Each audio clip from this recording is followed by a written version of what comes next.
So for today's video guys, no, another day na po dito sa atong shop. So na nag-order sa tuog pyesa nga pang superload sa XRM or Wave 125. So morning order ni sir, no, so nga gusto ipabuhat sa to 75mm piston plus 20mm SKS block, 4 valves packet, flat profile. So ang una natong gibuhat guys, no, gikarga nato ning SKS na block nga blank. Human ato ang gisalpak ang sleeve.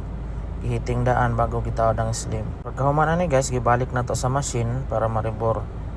Pagkahuman na to rebore guys, no, dito na punta sa ato ang huning machine na manual ra gihapon. Human na to ani guys og huning, so gitesting na to ato ang piston.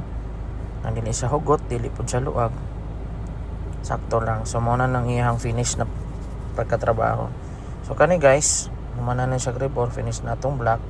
So ang sunod natong buhaton kay dito na punta sa piston niya, sa iyang profile sa piston o sa iyang packet. So pagkaugma guys, kay nagabin-an naman ta. So muna na gitrabaho na ni Brad ato ang piston, no. So pag human nato og profile sa piston na ni guys, so balhin ta dito sa milling machine, dito na nila gipakita. Stand. Hi guys. Hi guys, Welcome sa iyang vlog. What's out tayo dito kay Uncle John nga naa sa likod. Magsugod kami kay mauna ni, ha? Pag human nila plaster sa ato ang jig sa pang packet guys, ikuha na nila ang sakto nga angle sa piston, no, para mapakita na siya og 4 valves.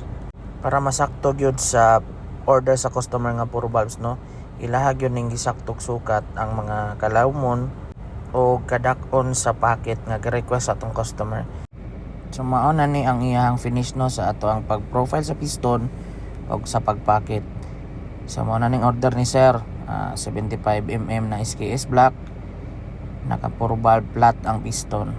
So mao na siya, bagon siya, blanco ni tanan guys, no, atong gitrabaho. Bali blanco ang SKS block, blanco ang sleeve, blanco ang piston. So ato na siyang gitrabaho diri sa atong machine shop. So guys, no, mo lang to. So magpatrabaho, i-PM lang ninyo GMN Machine Shop or direct PM mo sa kuwang account. Kani mo ni siya. Salamat, God bless.